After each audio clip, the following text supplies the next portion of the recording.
আসসালামাইকুম ভিউয়ার্স, কেমন আছেন আপনারা? আশা করি অনেক ভালো আছেন। মান্নানস ক্রিয়েশন ইউটিউব চ্যানেলের সাথে থাকার জন্য আপনাদের সকলকে অনেক অনেক ধন্যবাদ। ভিউয়ার্স, আপনাদের ভিতর যারা ফুটবল প্রেমী আছেন তারা কোনো না কোনো দেশ এবার বিশ্বকাপে সাপোর্ট করছেন। কেউ আর্জেন্টিনা, কেউ ব্রাজিল, কেউ জার্মানি, কেউ কাতার, বিভিন্ন দেশকে সাপোর্ট করছেন আপনারা ফুটবল টিমে। তো আপনাদের ভিতরে যারা আর্জেন্টিনা সাপোর্টার আছে তারা অনেকেই রিকোয়েস্ট করছেন যে ভাই আর্জেন্টিনা সাপোর্টার একটা পোস্টার আমি যেন আপনাদেরকে পিএলপি ফাইল তৈরি করে দিই। ইতিমধ্যে আমি ব্রাজিল ও আর্জেন্টিনার দুইটা একটা করে পোস্টার শেয়ার করেছি এবং আমি আর্জেন্টিনা এবং জার্মানির জন্য পোস্টার বানিয়ে রেখেছি। তো আজকে আর্জেন্টিনার জন্য সৌজন্য পোস্টারটা শেয়ার করব এবং আগামীতে যারা জার্মানি সাপোর্টার আছেন তাদের জন্য একটা সুন্দর পিএলপি ফাইল শেয়ার করব।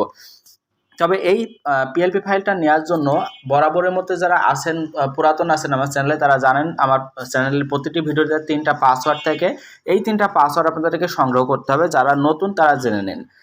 আর যারা বুঝতে পারছেন না যে কিভাবে পাসওয়ার্ড খুঁজতে হয় বা ডাউনলোড করতে হয়, তারা ভিডিও ডেসক্রিপশন বক্সে চেক করুন। কিভাবে ভিডিও ডাউনলোড করতে একটা ভিডিও লিঙ্ক আছে, ওটা দেখে শিখে নিতে পারেন। আর যারা জানেন তারা পাসওয়ার্ড সংগ্রহ করবেন। অল্প সময়ের জন্য পাসওয়ার্ড দেখানো হয়েছে, তাই একটু স্কিপ করবেন না, তাহলে পাসওয়ার্ড খুঁজে পাবেন না। তো সংগ্রহ করার পর ভিডিও ডেসক্রিপশন বক্স থেকে পিএলপি ফাইলের লিঙ্ক দেওয়া থাকবে, ওইটা আপনারা ডাউনলোড করে নেবেন। এরপর ওই ফাইলটা কিভাবে কাস্টমাইজ করতে হবে সেটা এখন দেখিয়ে দেবো। এটা কাস্টমাইজ করার জন্য প্রয়োজন হবে একটা অ্যাপসটির নাম হলো pixellab। এটা প্লে স্টোরে পেয়ে যাবেন।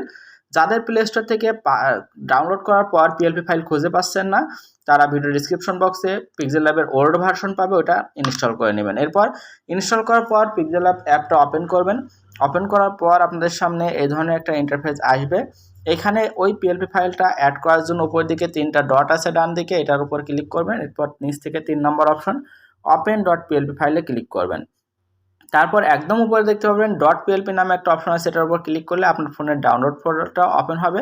আপনি যদি সঠিকভাবে ডাউনলোড করে থাকেন তাহলে স্লাইড করে যদি একটু নিচে চলে যান তাহলে দেখতে পারবেন যে আর্জেন্টিনা সাপোর্টার ডট পিএলপি এমন একটা ফাইল দেখতে পারবেন। ওটার উপর ক্লিক করবেন। এরপর ওপেন অ্যান্ড অ্যাডে ক্লিক করলে এটা সুন্দরভাবে পিক্সেলল্যাব অ্যাপসের ভিতরে ওপেন হয়ে যাবে, যেমনটা এখানে দেখতে পাচ্ছেন। তো এখানে আমি সব কিছুই সেট করে রেখেছি, শুধুমাত্র নাম ও ছবি পরিবর্তন করতে হবে।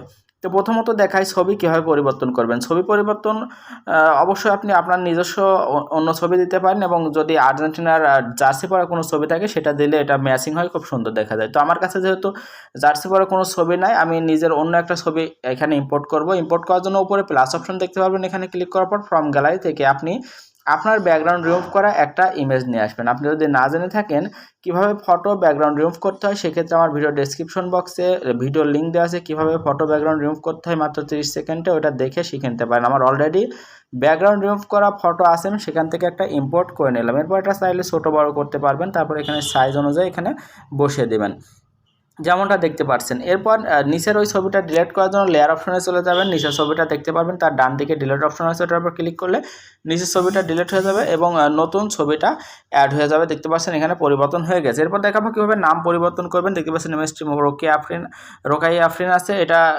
চেঞ্জ করার জন্য লেয়ার অপশনে যাবেন। তারপরে কোথায় নামটা আছে সেটা দেখবেন, 2 নম্বর লেয়ারের নাম আছে, তার ডান দিকে কলম আইকন আছে, এখান থেকে এডিট করে আপনি আপনার নিজের নাম লিখে নিতে পারেন। যেমন আমি এখান থেকে আমার নামটা লিখে আমি পরিবর্তন করে আপনাদের একটু দেখিয়ে দিই, এমডি। তো আমার নামটা আমি এখান থেকে লিখে নিলাম। দেখতে পাচ্ছেন এখানে নামটা বড় হয়ে গেছে, যার কারণে আমি এখানে টেক্সট এই অপশনে যাব। তারপর যাওয়ার পর টেক্সট সাইজটা একটু ছোটো করে নেব, তাহলে এখানে নামটা সুন্দরভাবে সেট হয়ে যাবে। তো সব কিছু এভাবে কাস্টমাইজ করা হয়ে গেলে এটা সেভ করার জন্য সেভ অপশনে যাবেন উপরে, তারপর সেভ অ্যাজ ইমেজে যাবেন। যার পর এখান থেকে ডেমিনেশনটা কাস্টম থেকে আলাদা করে দিয়ে সেভ টু গ্যালারিতে ক্লিক করলে এটা জেপিজি আকারে আপনার ফোনের গ্যালারিতে সেভ হয়ে যাবে। তারপর এটা আপনি আপনার দলের সাপোর্টার হিসাবে এই ফেসবুকে অথবা অন্যান্য সোশ্যাল প্ল্যাটফর্মে শেয়ার করতে পারবেন। তো আশা করি বুঝতে পারছেন আমার এই ফাইলটা সংগ্রহ করে কিভাবে আর্জেন্টিনার একটা সাপোর্টার পোস্টার তৈরি করবেন। বুঝতে পারলে অবশ্যই ভিডিওতে একটা লাইক করবেন। পরবর্তীতে কী ধরনের ভিডিও চান অবশ্যই কমেন্ট করবেন, কিছু না কিছু কমেন্ট করে যাবেন, কারণ আপনাদের কমেন্ট আমার কাছে অনেক মূল্যবান। তো ভালো থাকবেন, সুস্থ থাকবেন, ধন্যবাদ সকলকে।